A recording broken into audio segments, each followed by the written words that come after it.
Hello साथियों, नमस्कार। Welcome my YouTube channel smart education right. मैं उज्जवल कुमार आप सभी का स्वागत करता हूं अपने यूट्यूब चैनल के प्लेटफॉर्म पर। साथियों, तो प्यारे साथियों, प्यारे बच्चों, आज हम जो आप सभी के लिए क्लास लेकर आए हैं वो है एनसीएफ एजुकेशन पॉलिसी से हम क्लास लेकर आए हैं, यानी 2005 एनसीएफ 2005 के कुछ 2005 से कुछ इंपॉर्टेंट क्वेश्चन हैं जो आपके सीटेट के लिए बहुत महत्वपूर्ण होने वाले हैं। और साथियों, आप सभी ने एक और नए सर को देखा होगा, जैसा कि वो साइंस पढ़ाने आए हैं हमारे चैनल पर। तो कैसी लगी क्लास, आप सभी लोग जरूर अपने शब्द लिखिएगा, ठीक है। और ज्यादा से ज्यादा लिखने की कोशिश करिएगा और लाइक जरूर कीजिएगा, ठीक। इससे क्या होता है, जैसा हमने हर बार मैं बताता हूँ, इससे हम लोगों का हौसला बढ़ता है। आप लोग देखते हैं तो लाइक करते हैं, शेयर करते हैं और चैनल को सब्सक्राइब करते हैं, तो हम लोगों को ज्यादा से ज्यादा क्या मिलता है, हौसला मिलता है। अब देखिए, मैंने शायद एक पोस्ट भी डाली हुई है कि डिजिटल बोर्ड देखने गया था, पता करने गया था, लेकिन वो हमारी अभी बजट से बाहर है, बहुत बाहर है, बहुत ही बहुत ही ज्यादा बाहर है, ठीक है। तो उसमें आप सभी का सपोर्ट चाहिए, प्यार चाहिए, तभी जाकर के वो चीजें हो पाएंगी। अभी तो हमारे पास ये व्हाइट बोर्ड है, इस पर क्या करना पड़ता है, चीजें एडिटिंग करनी पड़ती है, फिर आप तक मैं क्लास पहुंचाता हूँ। तो चलिए साथियों, इसी ये तो हो गए सब बातें। अब हम बात कर लेते हैं एजुकेशन पॉलिसी की, जो आपके लिए इंपॉर्टेंट है सीटेट के लिए। तो चलिए स्टार्ट करते हैं। सबसे पहले क्वेश्चन आपकी स्क्रीन पर यह रहा, कह रहा है कि राष्ट्रीय पाठचर्या रूपरेखा 2005, यानी राष्ट्रीय पाठचर्या रूपरेखा 2005 अनुशंसा करती है कि शिक्षण को अधिकतम महत्व देना चाहिए, कि शिक्षण को अधिकतम महत्व देना चाहिए। तो कक्षा अधिगम के स्कूलों के बाहर के जीवन से जोड़ेंगे। Option A. ऑप्शन बी, पाठ्य पुस्तक, किसको, पाठ्य पुस्तक में दिए गए सभी वैज्ञानिक शब्दों को याद करने। ऑप्शन सी है, पाठ्य पुस्तक अभ्यास में दिए गए सभी प्रश्नों के उत्तर देने। ऑप्शन डी है, परीक्षाओं में छात्रों के प्रदर्शन में सुधार करने। तो बताइए इसका राइट आंसर क्या हो जाएगा। कि राष्ट्रीय पाठचर्या रूपरेखा 2005 की अनुशंसा करती है कि शिक्षण को अधिकतम महत्व किसमें देना चाहिए, तो कक्षा को अधिगम के स्कूल के बाहर के जीवन से जोड़ने, ठीक है। ऑप्शन पढ़िए और इसका आंसर देने की कोशिश करिए। आप सभी लोग बताइए क्या आंसर हो जाएगा साथियों। तो देखिए, अगर इसकी बात करें तो इसमें ऑप्शन ए वाला आपका सही हो जाएगा। कौन सा सही हो जाएगा, ए वाला, यानी कि जो कक्षा है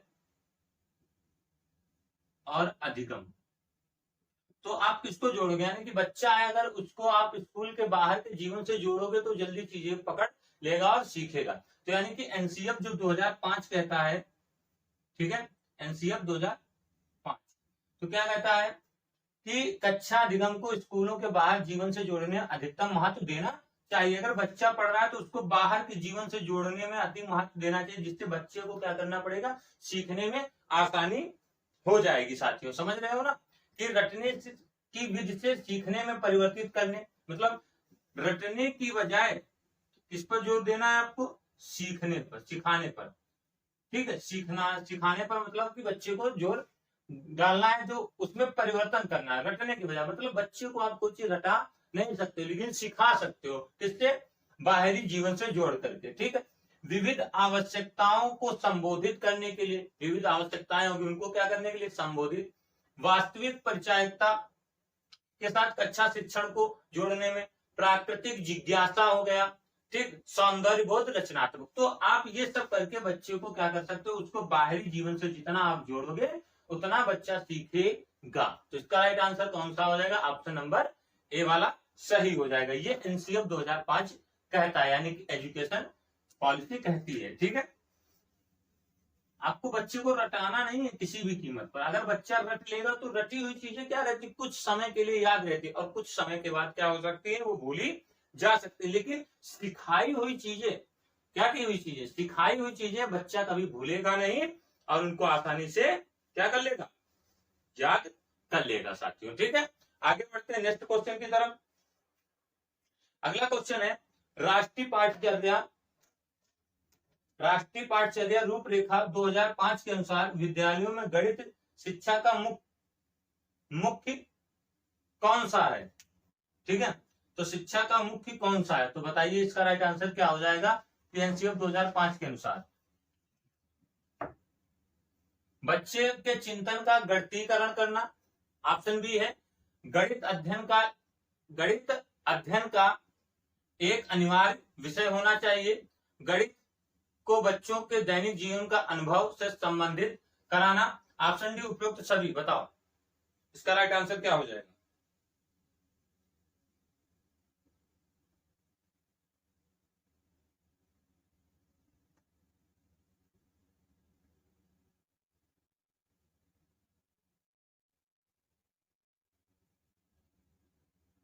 तो बताइए इसका राइट आंसर क्या हो जाएगी? राष्ट्रीय पाठचर्या रूपरेखा। तो देखो गणितीय यानी कि गणितीय ज्यामितीय आकृतियों, देखो जैसे गणित है, आप गणित पढ़ा रहे हो तो ज्यामितीय आकृतियों, ठीक है ध्यान से समझ लेना भैया। आकृतियों कह रहा है, आकृतियों उनके साथ संबंध और एक दूसरे पर उनकी निर्भरता का अध्ययन, एक दूसरे पर निर्भर होना, उनकी निर्भरता का क्या कराना, बच्चे को अध्ययन कराना। यह मात्रा माप और स्थानिक संबंध कराता है, मतलब ये सब चीजें क्या होती है, स्थानिक संबंध कराता है। कौन कराता है? एनसीएफ 2005 के अनुसार, ठीक है।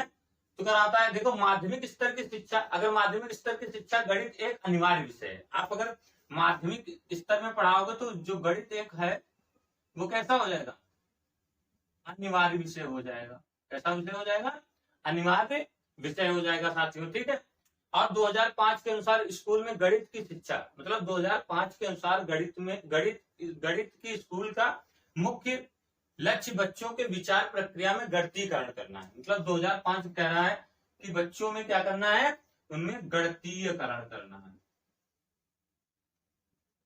गणितीकरण करना है, ठीक है। तो समझ गए। आगे बढ़ते हैं नेक्स्ट क्वेश्चन की तरफ।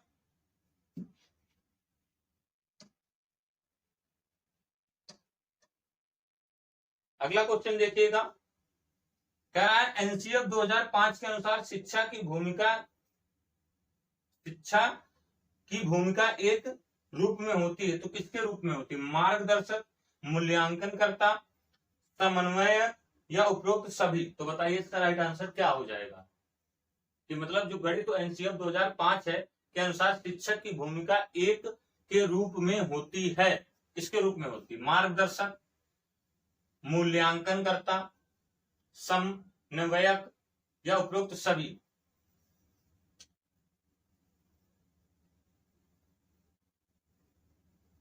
तो देखिए इसका राइट आंसर क्या हो जाएगा? ऑप्शन नंबर सी वाला हो जाएगा। कौन सा हो जाएगा?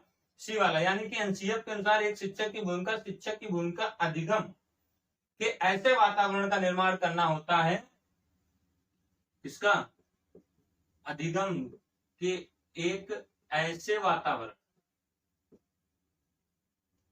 क्या करना होता है? निर्माण, जहां पर बच्चे को क्या कर सके, स्वयं अपनी वास्तविक क्षमता का एहसास करा सके। मतलब बच्चे की कैसी वास्तविक क्षमता है उसका क्या कराया जा सके? एहसास कराया जा सके। तो एनसीएफ 2005 के अनुसार शिक्षक की भूमिका क्या होती है कि ऐसे वातावरण का निर्माण करना जहां बच्चे स्वयं अपनी वास्तविक क्षमता का एहसास कर सके। तो इसका राइट आंसर समझ गए होंगे कौन सा हो जाएगा? समन्वयक हो जाएगा, ठीक है। आगे बढ़ते हैं भैया नेक्स्ट क्वेश्चन की तरफ। ये बड़े इंपॉर्टेंट हैं जो आपको लाभदायक होने वाले हैं पेपर में, ठीक है। और इसमें क्या हो सकता है? एक शिक्षक वह होता है जो एक अन्वेषक और एक्शन रिसर्च आदि रोल निभाता है। मतलब एक शिक्षक जो टीचर होता है बच्चों के प्रति, वो हर एक प्रकार के रोल निभाता है जिससे बच्चों को सीखने में क्या हो सके? आसानी हो सके। आप डराकर बच्चों को सिखा पाओगे? कभी नहीं सिखा पाओगे।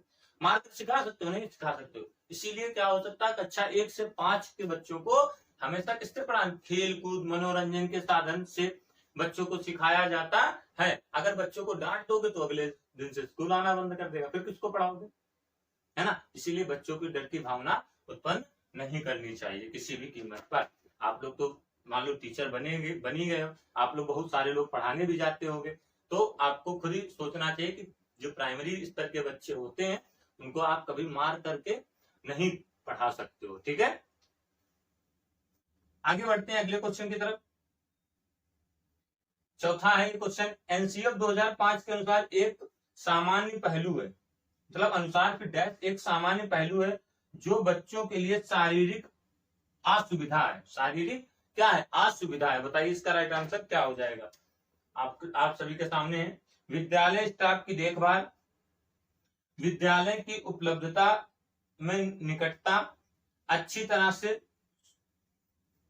सुव्यवस्थित शौचालय, अत्यधिक भार युक्त बैग हो, स्कूल बैग। तो बताइए एनसीएफ, यानी एनसीएफ 2005 के अनुसार अगर कह रहा है कि अनुसार भी डैश एक सामान्य पहलू है, ठीक है, ये क्या है? सामान्य पहलू है जो बच्चे के लिए शारीरिक असुविधा है। मतलब बच्चे के लिए कैसी सुविधा है? शारीरिक असुविधा है। तो बताइए बच्चे के लिए इसमें मतलब असुविधा क्या हो जाएगी? बताइए। देखिए बच्चों के लिए अगर देखा जाए तो उनके लिए कैसी सुविधा हो जाएगी? अत्यधिक, कैसी? अत्यधिक। ऑप्शन डी वाला सही हो जाएगा इसका राइट आंसर, अत्यधिक भार युक्त बैग। अब बच्चों को देखिए, अगर आप व्यवस्थित ढंग से बच्चों को नहीं बताएंगे कि आपको सोमवार को ये पढ़ाया जाएगा, मंगलवार को ये पढ़ाया जाएगा, बुधवार को ये पढ़ाया जाएगा, अगर बच्चों को सुव्यवस्थित ढंग से नहीं बताएंगे तो बच्चा पूरा बैग लेकर स्कूल पहुंच जाता है। अब जब बच्चा पूरा बैग स्कूल है तो उसके लिए क्या हो जाएगा? शारीरिक असुविधा हो जाएगी, उसके ऊपर भार पड़ेगा, वजन ज्यादा पड़ेगा, तो उसका मन क्या हो जाएगा? विचलित हो जाएगा। तो यही बता रहा है कि एनसीएफ शारीरिक असुविधा हो जाएगी। ठीक है, समझ गए? यानी कि सामग्री आधारित परीक्षण में से योग्यता आधारित परीक्षण में परिवर्तन पर ध्यान केंद्रित करना। मतलब कौन कौन चीजों को आपको यूज कराना है वही विद्यालय लेकर के आइए। यानी कि सामग्री आधारित परीक्षण से योग्यता आधारित परीक्षण में परिवर्तन पर ध्यान देना, और आनंदपूर्ण बनाने के लिए शिक्षा व्यवस्था को प्रमुख बदलाव की सिफारिश करना। मतलब आपको बच्चे को कैसे पढ़ाना है? आनंद रूप से, आनंदित रूप से, जिससे बच्चे समझ सके, चीजें जान सके। अगर आप उनको बोरिंग टाइम में पढ़ाएंगे तो बच्चा कभी सीखेगा ही नहीं। समझ रहे हो? आगे बढ़ते हैं नेक्स्ट क्वेश्चन की तरफ। अगला क्वेश्चन, एनसीएफ 2005 द्वारा दी गई सिफारिशों के अनुसार प्राथमिक स्तर पर आश्रय विषय को द्वारा उपयोग पढ़ाया जाना चाहिए। तो बताइए इसका राइट आंसर क्या हो जाएगा? उचित स्पष्टीकरण के साथ व्याख्यान देना, मूर्त उदाहरण जैसे 3D मॉडल।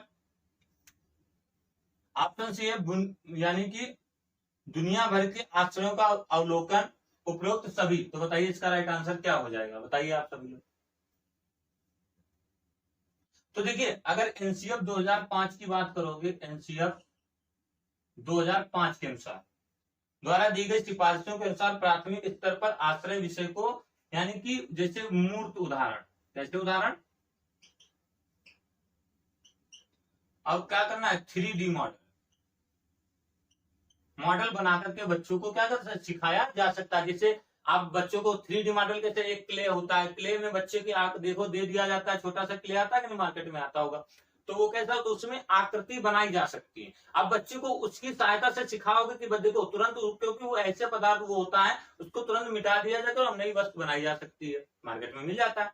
अब आपको उसको दिखाओगे कि ये देखो ये बना दिया हमने, क्या मोर बना दिया, या हमने ये बना दिया तोता, या बना दिया देखो घोड़ा। तो इन सब चीजों से अगर बच्चों को सिखाओगे तो ये क्या हो जाएगा? मूर्त उदाहरण देकर के 3D मॉडल प्रस्तुत करना। यानी कि ऑप्शन कौन सा इसका हो जाएगा? बी वाला सही हो जाएगा। क्लियर? यानी कि जो 3D मॉडल जो स्पष्ट रूप से दिखाई देते।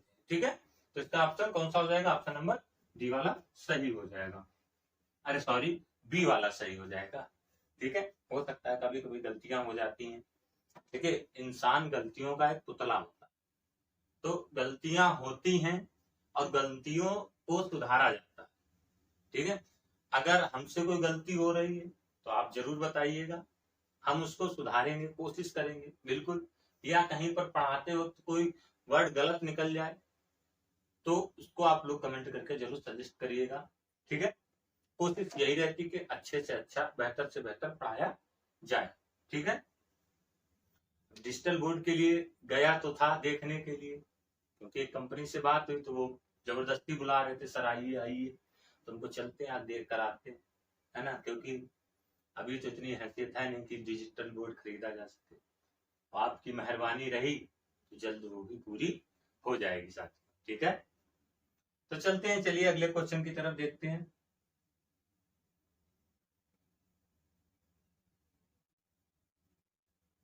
देखो क्वेश्चन कह रहा है,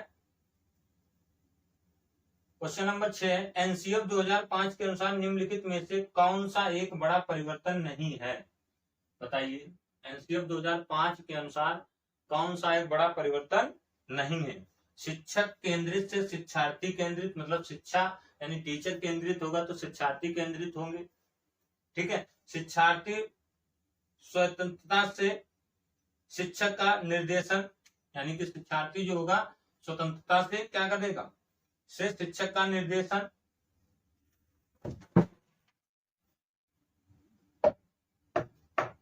स्वायत्तता से, सॉरी, शिक्षार्थी की स्वायत्तता से शिक्षक का निर्देशन। ऑप्शन सी क्या कह रहा है, अधिगम में निष्क्रिय से सक्रिय अधिग्रहण, अधिगम से कैसा, निष्क्रिय से सक्रिय, बच्चा कैसा, निष्क्रिय से सक्रिय अधिग्रहण। कक्षा की 4 दीवारों के भीतर अधिगम से व्यापक सामाजिक संदर्भ में अधिगम। तो बताइए इसका राइट आंसर क्या हो जाएगा? तो देखिए एनसीएफ 2005 बदलाव, ठीक है, एनसीएफ 2005 बदलाव में क्या कह रहा है, देखिए इसमें नंबर 1 जो देखोगे इसमें रेखिक और क्या कह रहा है, ससर्ग, रेखिक ससर्ग से अपसारी ससर्ग, रेखिक ससर्ग से कौन सा, अपसारी संस्गर, ठीक है, संस्गर। आगे शिक्षक मार्गदर्शन और निगरानी में सुविधा करता, रचनात्मक और विकसित ज्ञान, शिक्षक केंद्रित से शिक्षार्थी केंद्रित। तो ठीक है, तो इसका राइट आंसर देखोगे ऑप्शन नंबर बी वाला सही हो जाएगा, यानी कि शिक्षार्थी है जो बच्चा है कि स्वतंत्रता से शिक्षक का निर्देशन, स्वतंत्रता से शिक्षक का निर्देशन, यानी कि एनसीएफ के अनुसार निम्नलिखित में कौन सा एक बड़ा परिवर्तन नहीं है, तो यही एक बड़ा परिवर्तन नहीं है, ऑप्शन नंबर इसका बी वाला सही हो जाएगा। आगे बढ़ते हैं नेक्स्ट क्वेश्चन की तरफ। एनसीएफ निम्न में से किस पर केंद्रित है? एनसीएफ 2005 निम्न में से किस पर केंद्रित है? बताइए इसका राइट आंसर क्या हो जाएगा? आप सभी लोग देख लीजिए, क्वेश्चन पूरा पढ़ लीजिए, क्या कह रहा है क्वेश्चन। तो केवल नई अंतर्दृष्टि और विचार, ऑप्शन बी है पाठ्य पुस्तकों को सीखने का एकमात्र आधार बनाना, ऑप्शन सी है विविध आवश्यकताओं को संबोधित करने के लिए पाठ्यक्रम को समृद्ध करना, या सभी। बताइए इसका राइट आंसर कौन सा हो जाएगा?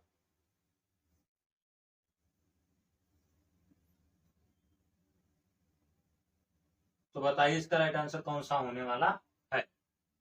केवल नई अंतर्दृष्टि और विचार, पाठ्य पुस्तकों को सीखने का एकमात्र आधार बनाना, या विविध आवश्यकताओं को संबोधित करने के लिए पाठ्य पुस्तकों को संबद्ध करना, या सभी। बताइए आप सभी लोग इसका राइट आंसर क्या हो जाएगा? देखिए अब एक बात अगर बात की जाए तो एनसीईआरटी, ठीक है, एनसीईआरटी यानी राष्ट्रीय शैक्षिक अनुसंधान और प्रशिक्षण परिषद, एनसीएफ 2005 यानी ये जो है 22 भाषाओं, कितनी भाषाओं? 22, यानी एनसीएफ 2005, ठीक है, 2005 22 भाषाओं अनुवादित किया गया है, ठीक है, कितनी? 22 भाषाओं को अनुवादित किया गया, जिसमें 17 राज्यों को पाठ्यक्रम को प्रभावित किया है, ठीक। तो ये हो जाएगा, यानी कि सीखने रटने की विधि से परिवर्तन करना। और इसमें क्या कर रहा है, वास्तविक परिस्थितियों के साथ कक्षा शिक्षण पर जोड़ने के लिए, और छात्रों को ज्ञान, यानी कि छात्रों को ज्ञान को उच्च स्तर पर पता लगाने के लिए प्रोत्साहित करना, ठीक है, समझ रहे हो? तो ये इसका राइट आंसर देखोगे तो यानी कि ऑप्शन नंबर डी वाला जहां तक सही हो जाएगा, यानी कि सभी हो जाएंगे, ठीक है। केवल नहीं अंतर्दृष्टि और विचार, या पाठ्य पुस्तकों को सीखने का एकमात्र आधार बनाना, या विविध आवश्यकताओं को संबोधित करने के लिए पाठ्यक्रम को संबद्ध करना है, ऑप्शन डी वाला सही हो जाएगा, ठीक है। आगे बढ़ते हैं नेक्स्ट क्वेश्चन की तरफ। अगला क्वेश्चन क्या कह रहा है, एनसीएफ 2005 के अनुसार मूल्यांकन का मुख्य उद्देश्य है, एनसीएफ 2005 के अनुसार मूल्यांकन का मुख्य उद्देश्य क्या है? बताइए। शिक्षण अधिगम की प्रक्रिया का आकलन करना, ऑप्शन बी है छात्र की शैक्षिक प्रगति को मापना, ऑप्शन सी है अधिगम की प्रक्रिया में शिक्षण और छात्रों की उपलब्धियों को मापना, ऑप्शन डी क्या कह रहा है एक स्कूल में सह पाठ्यक्रम की गतिविधियों, कह रहा है गतिविधियों को क्या करना, प्रसंस्करण का आकलन कराना। ठीक, बताइए इसका राइट आंसर क्या हो जाएगा, आप सभी लोग बताएंगे, कमेंट करिएगा जरूर जरूर।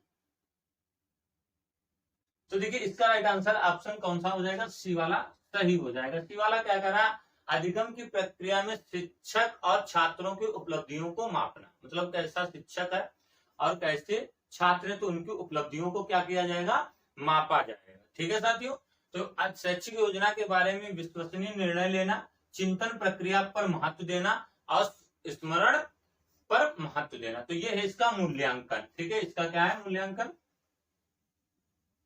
मूल्यांकन की बात करोगे तो क्या हो जाएगा, यानी कि शैक्षिक योजनाओं के बारे में विश्वसनीय निर्णय लेना, आप विश्वास करते हैं तो पढ़ने जाते हैं। ठीक है, चिंतन प्रक्रिया पर महत्व देना। ठीक है, आप अगर विश्वास करते हैं तो हमारे साथ जुड़े हैं, नहीं विश्वास करेंगे तो नहीं जुड़े। देखिए दुनिया में अगर बहुत सारे लोग मिलते हैं तो क्या करना, एक भरोसा एक ऐसा वर्ड होता है, यानी कि विश्वास, विश्वास से सब कुछ जीता जा सकता है। अगर विश्वास नहीं है तो कुछ भी कोई चीज जीती नहीं जा सकती है, चाहे खुद पर हो चाहे दूसरों पर। तो सबसे पहले इंसान को अपने खुद पर विश्वास करना जरूरी होता है। अगर आप पढ़ रहे हैं तो आपको अपने पर विश्वास करना जरूरी है, फिर आप दूसरों पर विश्वास करेंगे। अपने अंदर के विश्वास को जगाइए और दुनिया में आप हमेशा दूसरों पर विश्वास करते चले जाएंगे। सबसे बड़ी चीज क्या है, विश्वास करना। अगर मैं शिक्षा दे रहा हूं तो आप एक भरोसे के साथ मेरे साथ जुड़े हुए हैं।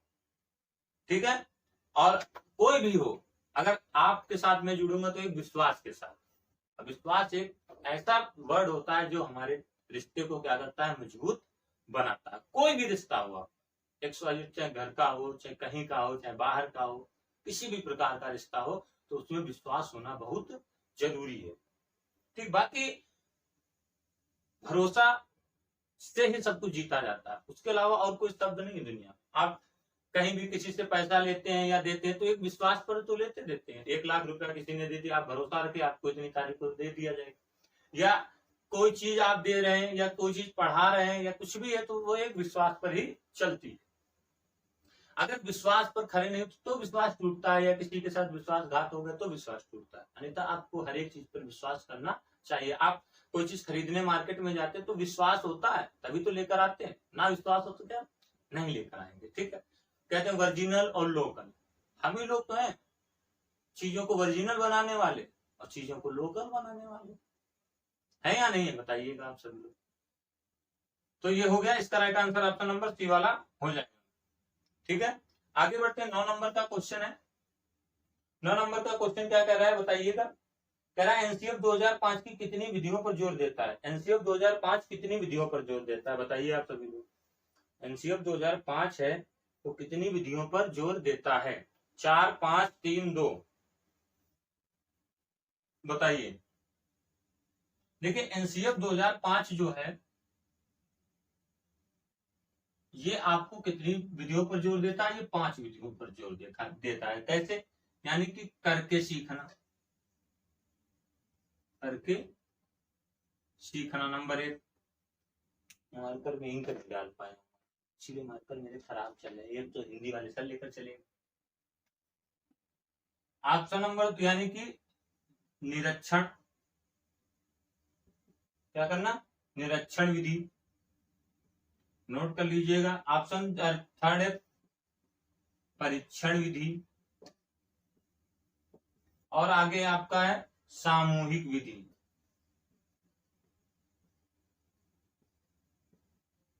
ऑप्शन 5 है जो ये है, यानी इसको बोलते हैं भैया मिश्रित विधि। तो एनसीएफ जो 2005 है करके सीखने पर इन 5 पर जोर देता है, यानी कि करके सीखना। बच्चा अपने आप जितना करके सीखेगा उतना उसके लिए क्या हो जाएगा, लाभकारी होगा, चीजें आसानी से सीखता हुआ चला जाएगा। इसके बाद एक लास्ट क्वेश्चन है, बहुत अच्छा है, आप लोग इसका आंसर कमेंट बॉक्स में बताइएगा कि एनसीएफ 2005 का मुख्य सूत्र शिक्षा बिना बोझ के विचार कब आया था। मतलब एनसीएफ 2005 मुक्त शिक्षा, ठीक है, मुक्त शिक्षा बिना बोझ, मुख्य सूत्र, सॉरी यहाँ पर मुक्त नहीं है, यहाँ पर जिसका है मुख्य सूत्र, मुख्य सूत्र शिक्षा बिना बोझ, मतलब शिक्षा को क्या नहीं समझा जाए, बोझ ना समझा जाए। ठीक है, क्या ना समझा जाए भैया, बोझ ना समझा जाए। ये विचार कब आया था? 1998, 1993, 1987, 1947 में। तो बताइए इसका राइट आंसर क्या हो जाएगा कि शिक्षा का मुख्य स्रोत बिना बोझ के। तो इसका राइट आंसर बताइएगा आप सभी लोग। तो इसका राइट आंसर हो जाएगा 1993। ठीक है साथियों, इसका राइट आंसर क्या हो जाएगा? 1993 जो मुख्य सूत्र है शिक्षा बिना बोझ के, एनसीएफ 2005 में, तो ये लागू हुआ था 1993 साथियों। ठीक, तो ये थे 10 क्वेश्चन, हाँ 10 थे। ठीक है, तो ये कैसा लगा सेशन आप सभी लोग कमेंट करके जरूर बताइएगा। तो इसी प्रकार से आगे से एनसीएफ हो गया, फिजिट यानी कि 2009 उसके बारे में उससे क्वेश्चन होंगे जो मैं करवा दूंगा आप सभी को। तो ये चीजें आपके लिए इंपॉर्टेंट हो जाएंगी साथियों। बस आज के लिए इतना ही। जय हिंद, जय भारत। वीडियो को लाइक करिएगा, शेयर कीजिएगा और ज्यादा से ज्यादा हमारे चैनल को सब्सक्राइब कीजिएगा। ठीक है साथियों, मिलते हैं कल अगले टर्न पर। तब तक के लिए जय हिंद, जय